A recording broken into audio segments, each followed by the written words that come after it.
Hey you guys, I'm still out here. It is so cold. Bringing you along just for a little bit more planting. I'm still putting some things out, even though it's cold. Let me show you what you do, because some people say it's too cold, you can't plant anything. Yes, you can. This is kale, curly kale. So let's see here. I've already started, so the video won't be that long. You know what I'm doing? I'm putting the some bone meal down in here. I don't have to, but I do it anyway because it doesn't really have to have it. And gonna give it some vegetable tomato. I'm just bringing y'all along with me. I know you guys are already good.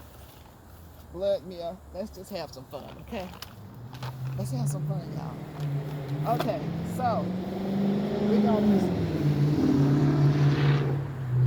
stir that up. And I'm going to show you what to do. We're going to be in the late 30s, early 40s. So I'll show you what we're going to do. Put this down. Take our little plant. Fix it up. It's a curly kale is doing good for me to have had it this long. Pushing it down. Kind of low. Yeah, you can do that. Pushing it in. Now, it's all good. Now, what I'm going to do, because I did not put the amendments inside, and let me get to where y'all can see me. I didn't put the amendments like I normally do, because I said, well, at the last minute, let me come on over here and do that. I'm going to just sprinkle some on the soil like that. Around the plant. Sprinkle some around the plant. There you go. And do some blood meal. I'm not going to do the bone meal. I'm just going to do this. Some blood meal around the plant. Give it a little top dressing. Ooh, that wind is blowing, honey. But you know you got to do what you got to do. Okay.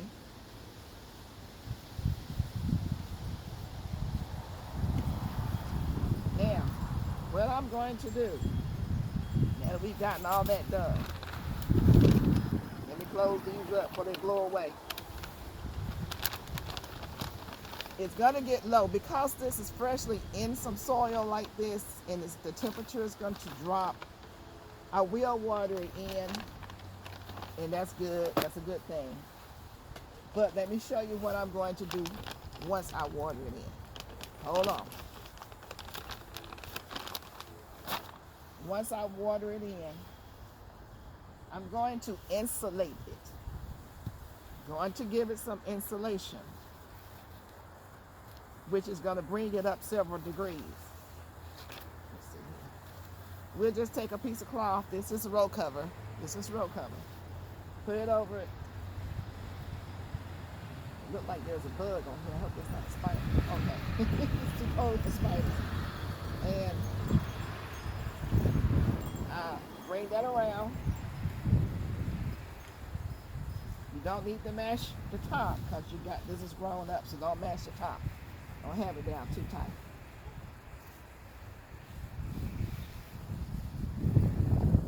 So we've done that one. We're going to take this one, which is heavier cloth. I'm double insulating it because they're babies, and I want them to, get used to their roots, have their roots to get used to the weather. So I'm going to double insulate with this little piece. I just grabbed a piece. I have pieces of these all over the garden, so I just grabbed a piece. So now it's nice and snug. And it's warm because it hasn't been hasn't had a chance for the roots to establish themselves like these other plants. So because of that, I want to give them an equal opportunity to do so. So what I'm going to do is my normal thing, which is Take my jute.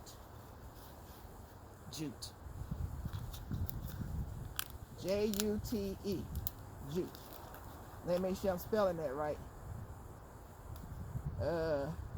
Well, this is cotton twine, but they both work the same way. Both do the same thing. So I'm going to open this up.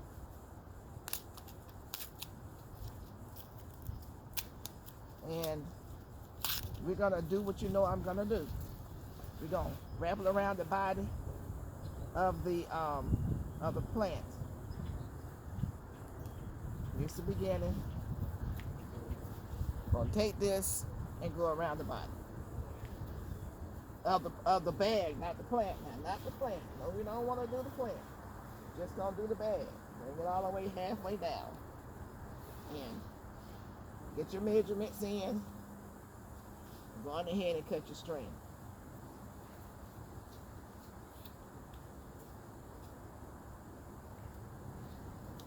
Now that we've done that, we're going to tie